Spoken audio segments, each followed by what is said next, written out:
Hi, I'm Maxine Hyam. This is video 9, standard precautions.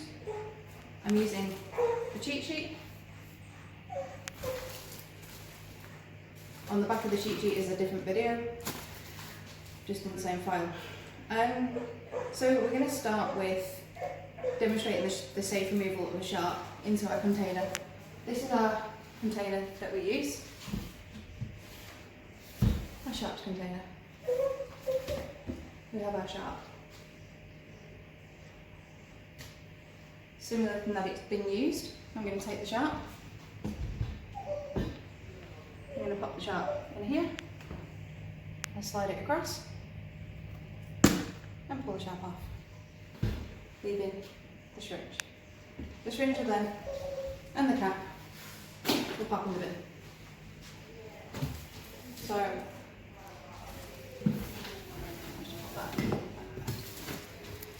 hand washing technique.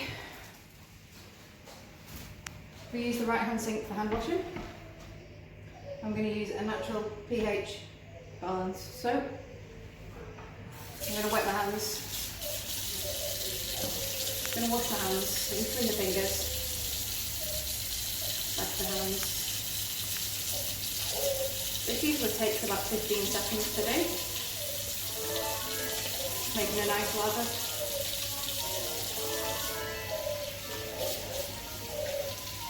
Wash your hands off. Use a paper towel to dry my hands. I'm going to use a paper towel to turn the tap off.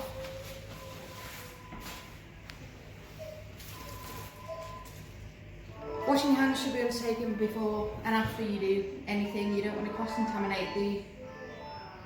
Stop and answer the phone. Yeah. Hi, I'm Maxine Hyam. This is continuation due to the phone ringing before we had to stop. So, I was discussing hand washing and when it should be undertaken, basically between anything you do, after you've been to the toilet, between patients, if you're doing a procedure, even stroking an animal, if you're going to touch one animal to another, you need to wash your hands in between that. So you don't want to give the animal any form of bacteria from a different animal, and you want to protect yourself as well from zoonotics. So the hand care procedures are necessary, like I've just said, to protect you from infections. Once we've washed our hands, we have to use a water-based moisturiser, which just basically keeps your hands, because you wash your hands that often, it just keeps your hands soft and stops them from chapping and going all hard and horrible.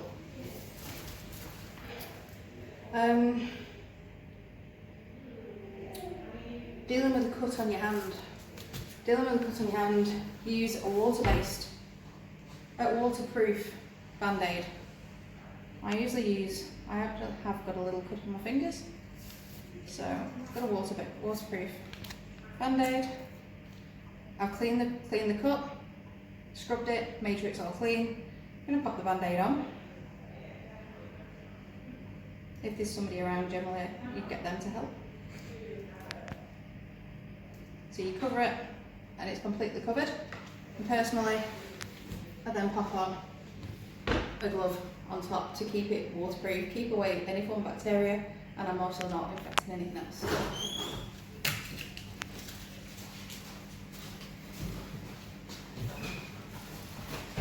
The clinic's sterile supply area. Basically, when we have something, after we've had a surgery and we need to clean things, it goes in the left-hand sink. Once we've left it in the left-hand sink, which we use Safe 4, Safe 4 in water, leave it in there for 30 minutes, give it a scrub, then it goes into the ultrasonic cleaner. Once it's been in the ultrasonic cleaner for 5 minutes, we'll leave it to dry. Once it's left to dry, it comes over to this side of the room where we pack it into the autoclave bags. From the autoclave bags,